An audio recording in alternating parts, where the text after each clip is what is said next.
And today at Level 39 and over the next 2 days, I'll be joined with individuals who are part of an industry that has since survived and thrived in an era of significant digital disruption. This idea of there is bank and then there is life, that's gone. I think we've got to be able to integrate banking into life. Banking itself may not change, but how banking is done is going to change. And that is where CBAT is coming about.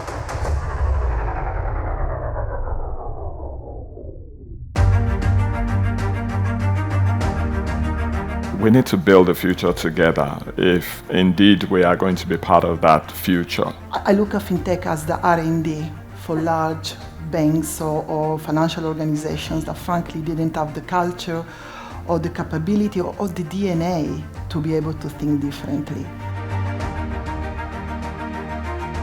Great customer experience, I think, is about also when you get things wrong, how do you fix that?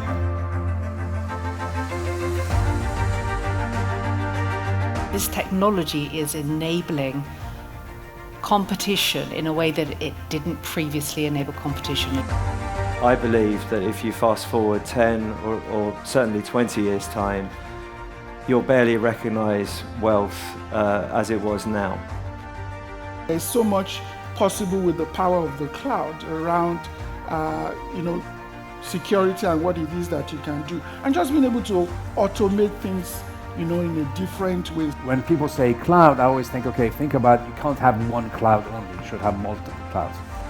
If you're a fintech that's looking to get into layer 1 technology, you probably either have to have a lot of money or a lot of patience or a special endurance for pain. I hear of banks that are still running on COBOL. It's unbelievable. I mean, I'm getting into programming languages, but COBOL.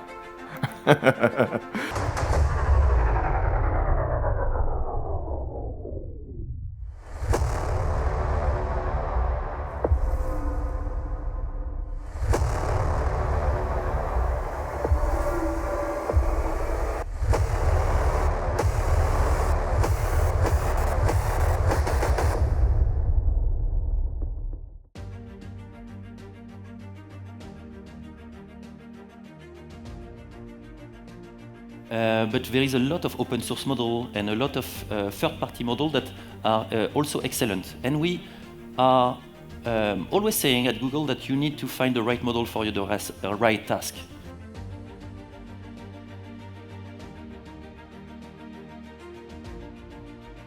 So the big trend that we've been driving is saying, actually there's a lot more information that can give you really detailed insight into someone's financial situation that's just not being used. And the biggest area of that is bank transaction data, because if you have access to bank transaction data, you don't have to ask a customer and trust them when they say how much they earn.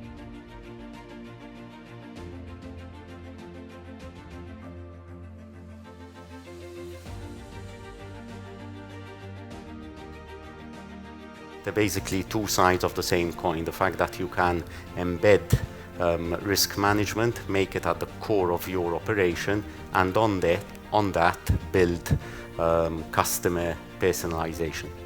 In 6 months, these models have matured from a graduate level engineering skill to somebody that have 15 years of engineering experience, and it will keep going. So in reality, I think that productivity to me is where the big opportunity is.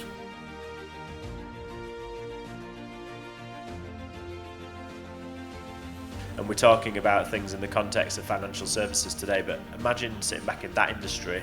There's people that author learning modules, there's people that have to read them. It's fascinating the amount of opportunity in that space. So we're talking about sector level applications, but for me this is going to go through every sector and completely transform it.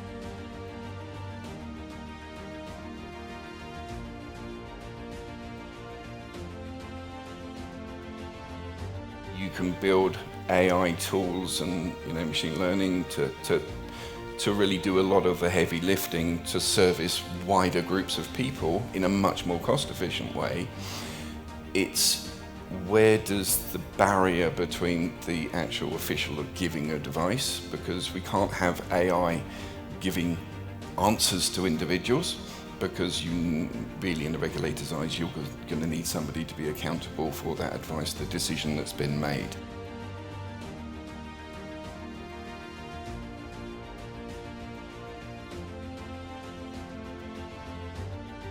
You know, I think it's great to have a AI kind of tell you, okay, well, this is my money, this is my portfolio allocation, cool, like what can I do with that, or where can I go, what's the risk profile if I invest in this, but at the end of the day, yeah, there's going to be that what you want to be able to call somebody and be like, okay, well, I've done this, like either how can I fix this, or like what else can I do that was similar.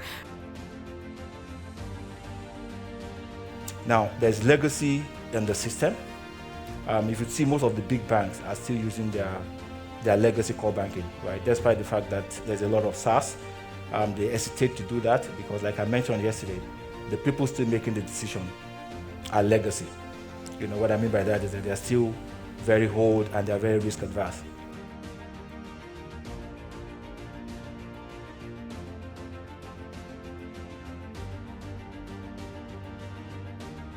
Sling Money is founded by an ex-Monzo team, so incredibly amazing team that is focused on the UX. So they are abstracting away the complexity of what crypto is and using a clear user experience to help people move money around the world easily. And you can send money to anyone, anywhere using the Sling app.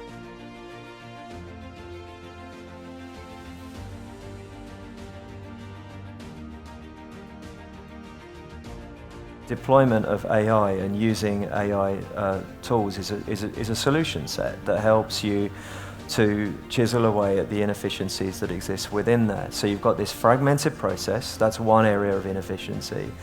You've also got the access on a lot of insight, but actually you've only got 24 hours in your day.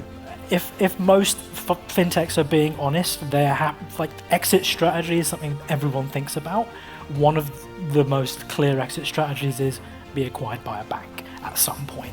Again, I worked on one, and the exit strategy was, well, hopefully they'll use it for long enough.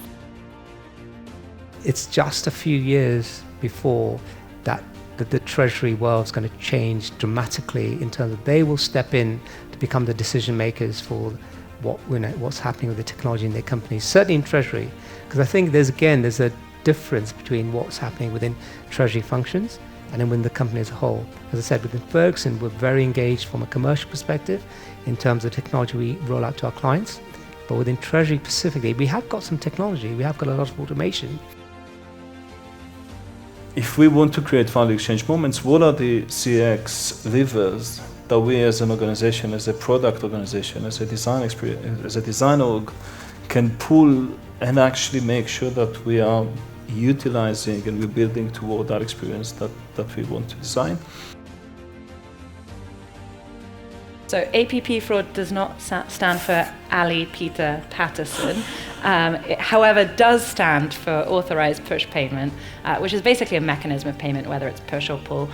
In the US, I think it gets called more often scams. In other countries, social engineering. It doesn't really matter. Basically, it's any payment where traditional fraud is I steal your identity and the person making the payment, the sender of the payment, is not who they say they are. We are an Islamic bank, so we cannot give cash and ask for more cash in return. That's why we usually provide finance to buy something. But sometimes our customers actually need cash.